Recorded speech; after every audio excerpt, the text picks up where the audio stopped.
probably will also. Zombie. I'm sure a lot of you here watch ESPN First Take. Yeah. It's one of the more popular sports talk shows on ESPN. There are these two guys that usually go, Skip Bayless and Stephen A. Smith. And a lot of people have very strong opinions on Skip Bayless. And they're usually negative, right? People say, oh, he just talks all day. He just talks and talks. He never knows what he's talking about. And there was this episode a few years ago where Richard Sherman, the cornerback for the Seattle Seahawks, who's also a big talker, got on the show.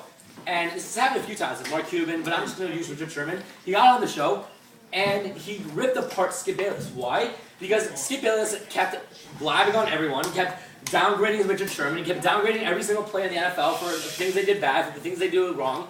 And Richard Sherman said, who gives you the right to get up on national TV, rip someone apart? You haven't done anything for the sport. You haven't done anything to contribute to football or basketball or baseball or hockey. You have done nothing. What gives you the right to speak out of your mouth in such a slanderous way? Now, let's focus on Richard Sherman a second. You guys probably know of the time when Richard Sherman last year, and it was the NFC Championship game. Last play of the game, Colin Kaepernick, the quarterback for the San Francisco 49ers, throws the ball. Richard Sherman taps the ball and it gets intercepted. If Michael Crabtree would have made the catch, it would have been game over. San Francisco won. They would have been in the Super Bowl. But Richard Sherman came up with the big play, right? Everyone knows the play. Everyone's seen it. But what's more famous about the play is not what happened. It's what happened afterwards. Everyone rushed the field. The reporters rushed the field, and the reporters got to Richard Sherman, right? The man of the game, the savior, the Mashiach, the hero. And they turned to Richard Sherman, and they're like, what do you have to say about this play? This is the biggest play of the season. What do you have to say? And Richard Sherman says, as you all know, you can't try me with a sorry receiver like Crabtree. I'm the best corner in the game. So this was a very controversial statement. But I feel like a lot of people had a positive reaction to this. Even though it was a big trash talking, there's two people, Skip Bayless and Richard Sherman. Skip Bayless, he's trash talking people, everyone's a negative reaction. Richard Sherman, he has trash talks Michael Crabtree, it's a positive reaction. What's the difference? So Richard Sherman, the reason why people have a positive reaction is because he was able to make the play.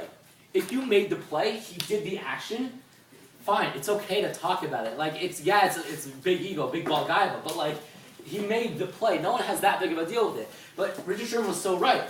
When Skip Bayless talks, and he hasn't done anything, he has no right. What is he doing?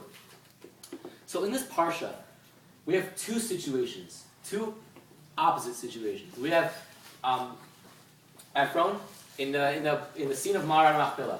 Ephron is trying to sell the land to Avram, right? Avram wants to buy the land from Ephron. Ephron, what does he say? We all know, this is famous. What does he say? He says, Avram, I'll give it to you for free. Avram, you can take the land. Have it. Please, take it. And what does Avram say? No, I don't want to take it. I want to pay for it. So there's a famous Rashi that says, why does he want to take it? Why does he want to pay for it? So that in the future, Ephron's descendants can't claim the land. And Avram will say, no, Avram's descendants say, we pay for it. It's our land. And Ephron, we know afterwards, actually took money. How much money did he take? He took 400 of the best shekalim. 400 shekel for this place. After he said he was going to go free, he takes 400 shekel. A lot of money. And later in the parsha, we know that Eliezer goes to find a wife for Yitzchak. And when the wife comes and finds Yitzchak we know he's davening. We know this is the source of Mincha. But he finds when Rivka comes and he sees Yitzchak, the Torah doesn't say anything about their dialogue they had. It never imagine the Torah doesn't say anything about their dialogue before they got married. Imagine dating someone and never talking to them and just getting married to them. It doesn't make sense. Obviously they talked. So why does the Torah talk about how they talked, what they talked about, their dialogue?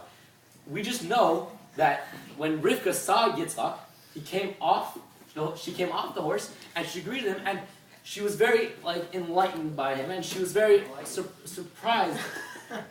She was very surprised by him. She had an affection towards him, but it never talks about what they said. It never talks about what Yitzchak said to Rivka that would make her like him. It doesn't describe that. It only describes his actions.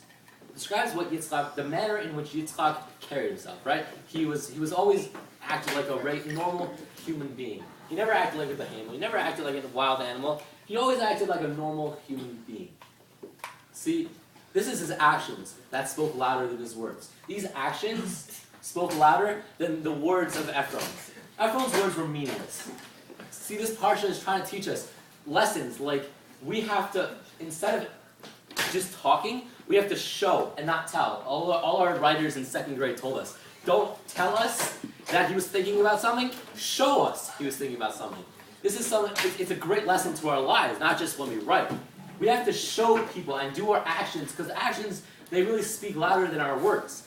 Rabbi Schreiber was talking this morning about how he doesn't remember anything his Rebbe told him. Why? Because his words didn't resonate with him that much. It was the actions he did that resonated with him that he remembers to this day. It wasn't the words, it was the actions. And also, it's teaching us that our words are powerful. We can't have meaningless words. Ephraim had meaningless, empty talk. He was using empty words. He was using empty words. He said, I'll give it to you for free. He was acting nice, but he never fulfilled that. He used empty talk. My father always tells me that the phrase, it's the famous phrase, it goes, wise people talk when they have something to say. Fools talk when they have nothing to say. It's the concept of meaningful talk. In this day and age, we have all like Facebook, Twitter, Snapchat, I don't know, like we have everything, all the social media, and we're all just talking. It's very superficial. We have to step away from this superficiality and get into more meaningful discussions. Something that we can connect with people. Something that really makes a difference in our lives. This is the real lesson that we have to take from this parsha, that we have to make our lives meaningful, not empty, not just empty talk. Something to illuminate. Wishing you guys good Shabbos.